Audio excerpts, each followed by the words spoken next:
स्वागत है आपका दिव्य हिमाचल टीवी में। मैं हूं दीक्षा शर्मा। शाम के 6 बज चुके हैं और प्रदेश की तमाम खबरों के साथ हम आपके समक्ष आ चुके हैं। कई लेटेस्ट अपडेट्स आज उस बुलेटिन में हम आपके साथ साझा करने वाले हैं। देखिए, खास तौर पर मुख्यमंत्री सुखविंदर सिंह सुक्खू की बड़ी घोषणा को लेकर बात करेंगे। आज अर्की के लोहार घाट में ये गए थे और अर्की वासियों के लिए क्या कुछ बड़ी घोषणा इनकी ओर से की गई है और भी क्या विचार इनकी ओर से साझा किए गए, भाजपा पर जो बड़ा पलटवार किया है उससे जुड़ी जानकारी भी हम आपके लिए लेकर आए हैं। दूसरी बड़ी बात धर्मशाला को लेकर भी करेंगे, क्योंकि सरकार अब धर्मशाला में होगी। शीतकालीन सत्र शुरू होने जा रहा है और इससे पहले 1 से 2 दिन का शेड्यूल मुख्यमंत्री सुक्खू का क्या रहेगा, ये भी जानकारी हम आप तक पहुंचाने वाले हैं। तीसरी बात आउटसोर्स भर्तियों को लेकर करने वाले हैं।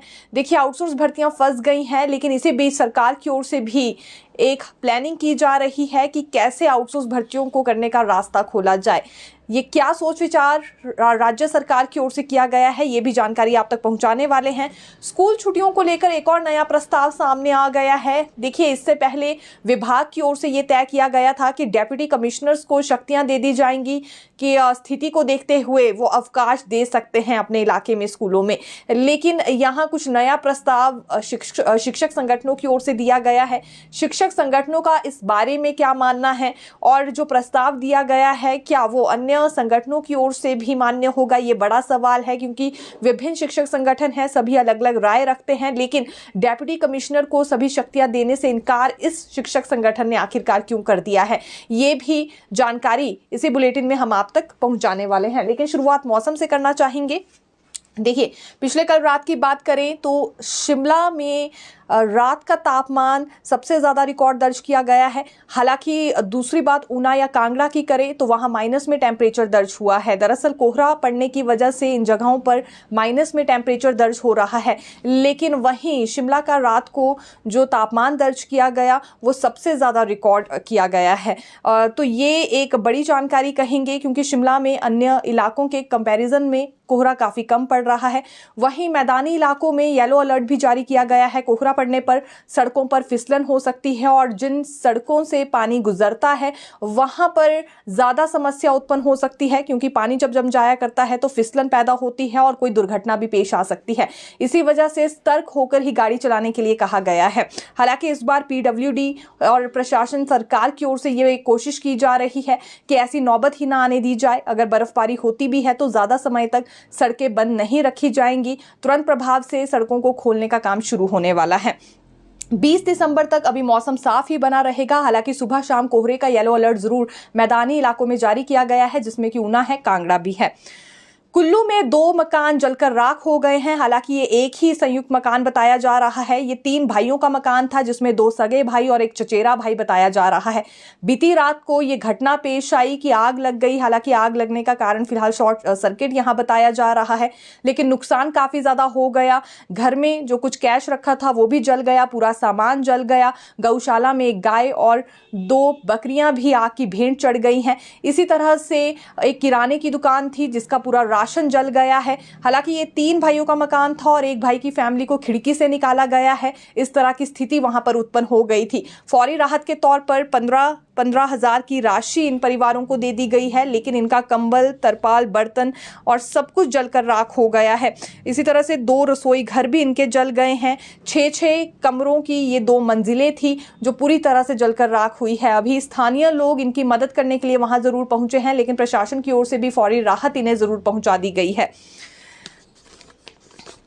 देखिए, सड़क पर आज टैक्सी पलटने का मामला सामने आया और ये शिमला के साथ लगते संकट मोचन के पास ही मामला सामने आया है। ये दरअसल चंडीगढ़ शिमला नेशनल हाईवे की बात है, जहां दोनों तरफ से ही गाड़ियां तेज रफ्तार में आ रही थी और जो हिमाचल का टैक्सी नंबर बताया जा रहा है वो गाड़ी पलट गई। हालांकि चालक को गंभीर चोटें भी आई हैं, आईजीएमसी में उपचार चल रहा है। दूसरी गाड़ी दिल्ली नंबर की बताई जा रही है।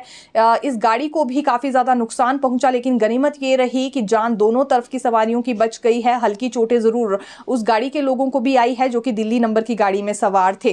कारण यही पुलिस की ओर से दिया जा रहा है कि तेज़ रफ्तार में ये दोनों तरफ से गाड़ियाँ चल रही थी। और इसी बीच जो हिमाचल टैक्सी टैक्सी नंबर यहाँ बताया जा रहा है, हिमाचल टैक्सी नंबर की कार है, उसने अपना रास्ता बदलने की कोशिश की, जिस वजह से घटना पेश आ गई। नेशनल हाईवे पर काफ़ी समय तक लंबा जाम लगा रहा। सुबह 10 बजे की घटना बताई जा रही है। पुलिस की ओर से लगातार नियमों को लेकर जागरूक किया जा रहा है कि ट्रैफिक रूल्स को बरतना कितना आवश्यक है। आज किसी की जान भी जा सकती थी, क्योंकि जो हिमाचल का नंबर बताया जा रहा है, हालांकि टैक्सी ही थी लेकिन पूरी तरह से पलट गई थी और यहां युवक की जान भी जा सकती थी। अभी आईजीएमसी में उपचाराधीन है और पुलिस की ओर से फिलहाल यही जानकारी दी गई है। विंटर कार्निवल का आगाज होने वाला है, 24 दिसंबर से शुरू हो जाएगा और 2 जनवरी 2025 तक चलने वाला है। तकरीबन 10 दिनों का होगा। इसमें 10 स्टार नाइट्स भी रखी गई हैं। नामी कलाकारों को बुलाया जा रहा है, जिसमें कुलदीप शर्मा, विकी चौहान, अरुण जस्टा जैसे कलाकार लोगों का मनोरंजन करने के लिए पहुंचने वाले हैं। ये एक बड़ी गतिविधि है और पिछले कुछ वर्षों से ही ये विंटर कार्निवल करवाया जा रहा है इस उद्देश्य से कि ज्यादा से ज्यादा पर्यटकों की भीड़ राजधानी शिमला में भी पहुंच सके, जिससे होटलियर्स की समस्या भी दूर होगी और रेवेन्यू भी जनरेट हो पाएगा टूरिज्म में। अभी कोशिश फिर से यही बरकरार है। 10 दिन का विंटर कार्निवल रहेगा। इसमें 12 जिलों की संस्कृति को दर्शाया जाएगा फैशन शो के जरिए। वहीं वृद्ध लोगों के लिए रैंप वॉक इसमें रखी गई है। तरह तरह की नई गतिविधियां विंटर कार्निवल में देखने के लिए मिलने वाली है पर्यटकों को रिझाने के लिए। लेकिन बड़ी बात यह है, क्योंकि अक्सर सवाल ये रहता है कि अगर इतना बड़ा कार्निवल है तो बड़ी स्टार नाइट कौन सी रहेगी, यानी कि सबसे बड़ा स्टार कौन पहुंचने वाला है। तो अभी सोच विचार किया जा रहा है पंजाबी सिंगर सतिंदर सरताज को बुलाने के लिए। हालांकि कंफर्मेशन नहीं हुई है कि सतिंदर सरताज ही आएंगे या किसी और को बुलाया जाएगा, लेकिन कोशिश यही सरकार और निगम की ओर से और प्रशासन की ओर से हो रही है कि क्यों ना इस विंटर कार्निवल में 4 चांद लगाने के लिए सतिंदर सरताज को ही बुलाया जाए। 17 दिसंबर को पेंशनर्स गरजने वाले हैं। ये बिजली बोर्ड के पेंशनर्स हैं। इन्होंने अपनी ओर से एक पेंशनर फोरम का गठन कर लिया है। 17 दिसंबर को हमीरपुर में एकत्रित होंगे काफ़ी संख्या में। इनकी ओर से चेतावनी इसलिए दी गई है क्योंकि मांगे इनकी पूरी नहीं हो रही है। बहुत से वित्तीय लाभ है जो कि पेंडिंग रह गए हैं और कई बार आश्वासन मिलने के बाद भी वो वित्तीय भत्ते इन्हें नहीं दिए जा रहे हैं। अब ये एक बड़ी रणनीति तैयार करने वाले हैं, जिसके लिए 17 दिसंबर को हमीरपुर में एकत्रित होंगे। वहां इनकी ओर से सभी समस्याएं उठाई भी जाएंगी और बाकी पेंशनर्स को भी रणनीति में शामिल होने के लिए कहा जाएगा। दावा किया गया है बिजली बोर्ड पेंशनर्स की ओर से कि सभी पेंशनर इसमें एकत्रित होने वाले हैं, सरकार के खिलाफ वहां आवाज उठाएंगे और ज़रूरत आन पड़ी तो इससे बड़ा आंदोलन भी इनकी ओर से आने वाले समय में तैयार हो सकता है। इसके बाद भी अगर इनकी वित्तीय भत्ते इन्हें नहीं दिए जाते हैं, यानी कि इनकी मांगों पर अगर गौर नहीं होता है, वित्तीय भत्ते इन्हें नहीं लौटाए जाते हैं या दिए जाते हैं जो कि पेंडिंग रह रहे हैं, तो ऐसे में बड़ी रणनीति भी इनकी ओर से तैयार हो सकती है। मजबूरन इस उम्र में इन्हें सड़कों पर उतरना पड़ रहा है क्योंकि सरकार इनकी सुध नहीं ले रही है। गेस्ट टीचर भर्ती के खिलाफ आंदोलन की तैयारी युवाओं ने भी कर ली है। ये शिक्षित बेरोजगार संगठन की ओर से अल्टीमेटम दिया गया है। ये 19 दिसंबर को शीतकालीन सत्र के दौरान धर्मशाला तपोवन में विधानसभा का घेराव करने वाले हैं। दरअसल इनका कहना है कि जब पहले भी गेस्ट टीचर भर्ती की बात हुई थी तो विरोधी स्वर उठे थे। विरोधी स्वर उठने के बाद फिर से गेस्ट टीचर भर्ती का प्रस्ताव पास कर दिया गया है कैबिनेट से। ये युवाओं के साथ धोखा है। वो दिन रात लाइब्रेरी में बैठकर मेहनत कर रहे हैं, कमीशन क्वालिफाई करने की तैयारी कर रहे हैं, लेकिन सरकार तो आउटसोर्स पर ही सभी भर्तियां करवाना चाहती है। वो युवा कहाँ जाएंगे जो कमीशन फाइट करने का सोच रहे हैं। पूरे RNP रूल्स के तहत भर्तियां होनी चाहिए महज, लेकिन यहाँ ये सरकार सिर्फ आउटसोर्स भर्तियां करने पर उतारू हो गई है। ये उचित नहीं है। इसीलिए 5000 से ज्यादा युवा शीतकालीन सत्र के दौरान धर्मशाला विधानसभा परिसर के बाहर इकट्ठे होने वाले हैं। ये चेतावनी इन्होंने दे दी है। 5000 के करीब युवा होंगे जो प्रदर्शन करेंगे और सिर्फ गेस्ट टीचर भर्ती का विरोध नहीं है बल्कि राज्य चयन आयोग की ओर से भर्तियों की शुरुआत नहीं हो पा रही है। अभी तक भर्ती एजेंसी हायर क्यों नहीं की गई, टेंडर करने में इतना ज्यादा लेट लतीफी सरकार क्यों बरत रही है, और इससे पहले जब टेंडर बुलाए गए वो हुए नहीं, उसके बाद से लेकर कोई हलचल इसे लेकर नजर नहीं आई है। इसी का विरोध इन युवाओं की ओर से होने वाला है। यानी कि नई भर्तियों की शुरुआत तो हो नहीं रही है। कमीशन फाइट करने वाले युवा अब इंतजार ही कर रहे हैं। पुरानी भर्तियां भी सही से पूरे पोस्ट कोड्स यानी कि यहाँ पर क्लियर नहीं हो पाए हैं। हालात ठीक नहीं है, युवा दर बदर की ठोकरें खा रहे हैं और इसी वजह से अब ये 19 दिसंबर को धर्मशाला में बड़ा प्रदर्शन करने वाले हैं। लेकिन इसका कितना इम्पैक्ट देखने के लिए मिलता है ये आने वाला समय ही हमें बताएगा। हालांकि देखिए, नेता प्रतिपक्ष जयराम ठाकुर ने भी सवाल उठाया है शिक्षक भर्ती को लेकर। नेता प्रतिपक्ष का कहना है कि कहां तो रेगुलर भर्तियां करने का दावा सरकार की ओर से किया गया था। सत्ता में काबिज होने से पहले कांग्रेस ने कहा था कि रेगुलर भर्तियां होंगी और हर वर्ष 1-1 लाख सरकारी क्षेत्र में रोजगार दिया जाएगा, लेकिन आउटसोर्स भर्तियां ही ये सरकार कर रही है। मना करने के बावजूद, इतना विरोध होने के बावजूद भी गेस्ट टीचर भर्ती की जा रही है। कहाँ तो 58 से 60 वर्ष तक पक्की नौकरी देने की बात हुई थी, लेकिन ये सरकार तो आउटसोर्स भर्तियां भी सही से नहीं कर पा रही, वो भर्तियां भी कोर्ट में फंस गई हैं। ये बड़ा तंज नेता प्रतिपक्ष ने कसा है। स्कूल कॉलेज बंद कर दिए गए हैं और अब शिक्षक भर्ती के साथ भी खिलवाड़ राज्य सरकार की ओर से किया जा रहा है, ये भी नेता प्रतिपक्ष की ओर से निशाना साधा गया है। और देखिए, बात सिर्फ यहाँ गेस्ट टीचर भर्ती को लेकर नहीं है, बिजली बोर्ड में भी अगले कल प्रदर्शन होने जा रहा है। चलिए, ये जो युवाओं की ओर से अल्टीमेटम दिया गया है, 19 दिसंबर को इकट्ठे होंगे धर्मशाला में, लेकिन उससे पहले अगले कल बिजली बोर्ड मुख्यालय में बड़ा प्रदर्शन होने जा रहा है, जो कि 81 के करीब चालकों को बाहर किया गया था, आउटसोर्स पर अपनी सेवाएं दे रहे थे। पिछले 12 वर्षों से कम वेतन में इतने ज़्यादा अवधि तक इन्होंने अपनी सेवाएं दी है, लेकिन उसके बावजूद भी बाहर का रास्ता दिखाया गया। ये बिजली बोर्ड कर्मचारी यूनियन का कहना है और पूरा जो इनका फ्रंट है वो आगे आ गया है, पूरा ज्वाइंट फ्रंट सामने आ चुका है इनका सहयोग करने के लिए। ये अगले कल कुम्हार हाउस बिजली बोर्ड मुख्यालय में प्रदर्शन करने वाले हैं कि वापस से 81 चालकों को उनकी नौकरी पर रखा जाए। अगर ऐसा नहीं होता है तो बड़ी रणनीति इनकी ओर से भी तैयार की जाएगी। हालांकि बिजली बोर्ड कर्मचारी यूनियन ने दावा ये भी किया है, जो कि ज्वाइंट फ्रंट है, उनका कहना है कि मुख्यमंत्री सुक्खू ने पहले खुद ही आश्वासन दिया था और ये दावा भी किया था कि जल्द से जल्द ओपीएस भी बहाल हो जाएगी बिजली बोर्ड के लिए। वो आंदोलन ना करे, उनकी बात सुनते हुए पिछला आंदोलन अपना टाल दिया था, लेकिन अब की बार ये कल गरजने वाले हैं और 23 दिसंबर यानी कि जब यहाँ शीतकालीन सत्र भी खत्म हो जाएगा, प्रबंधन से मुलाकात करेंगे, प्रबंधन के समक्ष अपने कुछ दस्तावेज रखेंगे और अगली रणनीति भी उसी के साथ तैयार करने वाले हैं। बिजली बोर्ड में समस्या एक नहीं, दो नहीं, बल्कि कई हैं, जैसे कि ओपीएस बहाल नहीं हो पाई है, अभी आउटसोर्स कर्मचारियों को बाहर का रास्ता दिखा दिया गया है, कुछ एक पद समाप्त कर दिए गए हैं, कर्मचारियों की कमी वहां पर चल रही है, जिस वजह से अतिरिक्त कार्यभार कार्यरत कर्मचारियों पर आ गया है। प्रमोशन और ट्रांसफर के मामले भी वहां कई लटके हुए हैं और इसके अलावा कुछ एक परियोजनाओं को लेकर भी इनकी ओर से विरोध जताया जा रहा है। तो इन सभी मसलों को अब प्रबंधन के समक्ष रखेंगे और उसी के साथ अपनी नई रणनीति तैयार करेंगे। अब की बार आंदोलन से नहीं हटेंगे जब तक मांगों पर गौर नहीं होता है। ये भी संकेत बिजली बोर्ड कर्मचारी यूनियन की ओर से दिए गए हैं। स्कूली छुट्टियों पर नया प्रस्ताव दिया गया है, ये राजकीय भाषा अध्यापक संघ की ओर से दिया गया है। दरअसल इनका कहना है कि 3 वर्गों में इन छुट्टियों को बांट देना चाहिए। अभी हाल ही में हमने जानकारी आपको ये दी थी कि एक सर्कुलर जारी हुआ है और सभी स्टेक होल्डर से 15 दिन के भीतर उसमें आपत्तियां दर्ज करने के लिए कहा गया था। स्टेक होल्डर्स में सभी अभिभावक भी आते हैं, शिक्षक भी आते हैं, डेप्यूटी डायरेक्टर्स, प्रिंसिपल सभी आते हैं। और इसी बीच राजकीय भाषा अध्यापक संघ का ये मानना है कि 3 वर्गों में इन छुट्टियों को बांट दिया जाए। उनका ये कहना है कि देखिए, जो ग्रीष्मकालीन अवकाश है वो ऊना, हमीरपुर, बिलासपुर में ही दिया जाए, यानी कि ग्रीष्मकालीन अवकाश की सबसे ज़्यादा छुट्टियां इन जिलों में मिलनी चाहिए। इसी तरह से कांगड़ा का जो निचला क्षेत्र है, सोलन का निचला क्षेत्र और सिरमौर का जो निचला क्षेत्र है, वहाँ वर्षाकालीन अवकाश सबसे ज़्यादा होना चाहिए और शीतकालीन अवकाश में जो क्षेत्र हैं उन्हें वैसे ही रहने दिया जाए।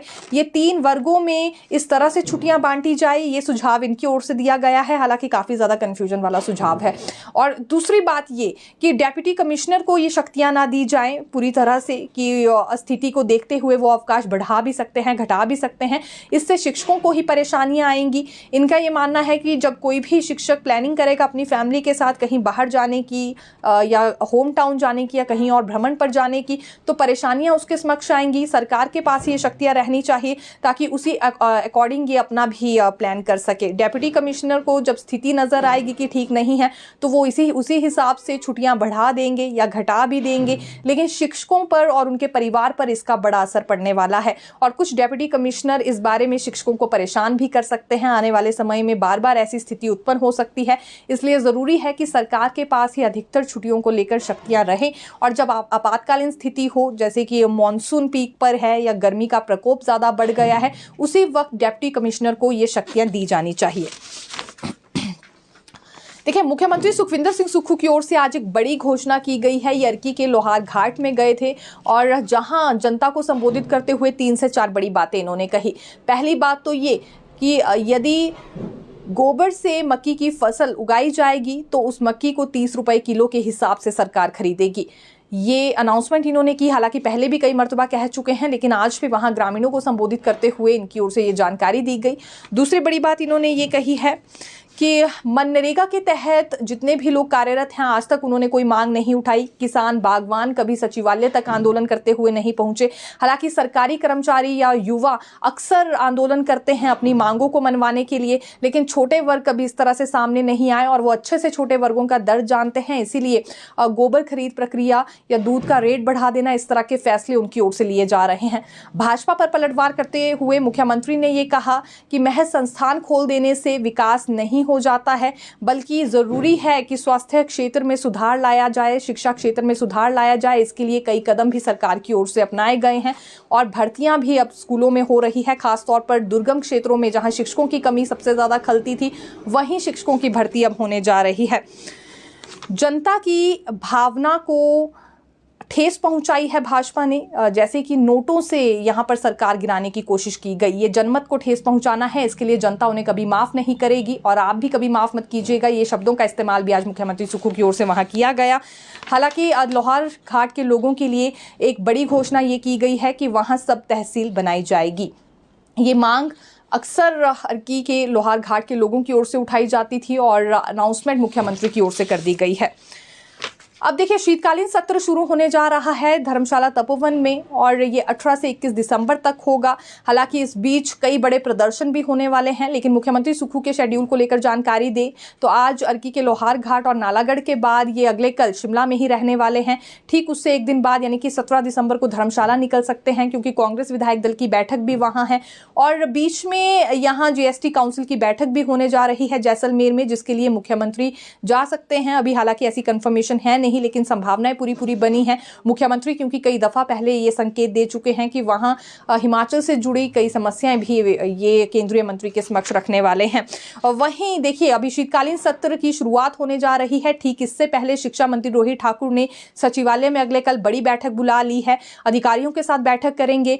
शिक्षा को लेकर जो भी सवाल लगाए गए हैं उस बारे में इनकी ओर से डिस्कशन होने वाली है। अधिकतर सवाल क्योंकि शिक्षा क्षेत्र से जुड़े ही लगाए जाते हैं और मंगलवार को यानी कि 17 दिसंबर को ही मुख्यमंत्री धर्मशाला के लिए निकल सकते हैं। अगले कल यहीं पूरा दिन होने वाले हैं। इस तरह का शेड्यूल हमारे समक्ष आया है। आउटसोर्स भर्तियां फंस गई हैं क्योंकि हाईकोर्ट की ओर से सरकार को लताड़ लगाई गई थी और ये भी कहा गया था कि जल्द से जल्द वेबसाइट पर उन सभी कंपनियों का डेटा सार्वजनिक किया जाए जिन कंपनियों के तहत आउटसोर्स आधार पर भर्ती होती है, क्योंकि यहाँ पिटिशनर की ओर से दावा ये किया गया था कि इसमें अधिकतर कंपनियां फर्जी हैं और रजिस्टर तक नहीं है। फिलहाल अभी तक ये डेटा सार्वजनिक तो हुआ नहीं है, लेकिन आउटसोर्स भर्तियां जरूर फंस गई हैं। अब जैसे प्री नर्सरी भर्ती होने जा रही थी 6297 पदों पर, इसी तरह से नर्सिस की भर्ती होनी थी एनएचएम में और मेडिकल कॉलेजेस में, और यहां भी पदों की संख्या कम नहीं है। 12,000 के करीब ये भर्तियां होनी थी, लेकिन रुक गई हैं। और अब यहां सरकार की ओर से सोच विचार ये किया जा रहा है नर्सों की जरूरत को देखते हुए कि क्यों ना अपना तर्क सरकार कोर्ट में रखे। ये भर्ती होना जरूरी है, सरकार का ये मानना है, क्योंकि ज्यादा से ज्यादा सुविधाएं तभी अस्पतालों में, मेडिकल कॉलेजेस में मिल पाएंगी जब वहां भरपूर संख्या में नर्सिस तैनात होंगी। इसीलिए 12,000 के करीब पदों पर नर्सिस की भर्ती करने जा रही है सरकार, लेकिन आउटसोर्स आधार पर भर्ती हो रही है और इसी बात से ऐतराज जताकर कोर्ट का दरवाजा कुछ युवाओं ने खटखटाया था। लेकिन इस पूरे मामले में सरकार की ओर से तर्क रखा जाएगा। देखिए, बीजेपी की एक बड़ी बैठक चंडीगढ़ में हुई है। ये जो अभी नए मंडल तैयार हुए हैं हर विधानसभा क्षेत्र में, इस पर ही बैठक थी। मंडल अध्यक्ष अब चुने जाएंगे और उसके बाद फिर जिला को लेकर भी चुनाव होंगे। हालांकि जो पर्यवेक्षक है वही मंडल अध्यक्ष चुनने वाले हैं। पहले 74 थी मंडलों की संख्या, अब 74 से बढ़ाकर 171 कर दी गई है और यहाँ मंडल अध्यक्ष भी चुने जाएंगे। नेता प्रतिपक्ष जयराम ठाकुर समेत सभी बड़े दिग्गज इस मीटिंग में पहुंचे थे। भाजपा प्रदेश अध्यक्ष डॉक्टर राजीव बिंदल भी इस मीटिंग में आज शामिल हुए हैं। चंडीगढ़ में काफ़ी सोच विचार किया गया है और अब जल्दी ही नए मंडल अध्यक्ष चुने जाएंगे। ठीक उसके बाद जैसा कि हमने कहा कि जिला के चुनाव भी होने वाले हैं। ये 2 से 3 दिन में मंडल अध्यक्ष चुनने की प्रक्रिया पूरी होगी। तो फिर मिलेंगे नई खबर के साथ। देखते रहिए दिव्य हिमाचल टीवी। धन्यवाद।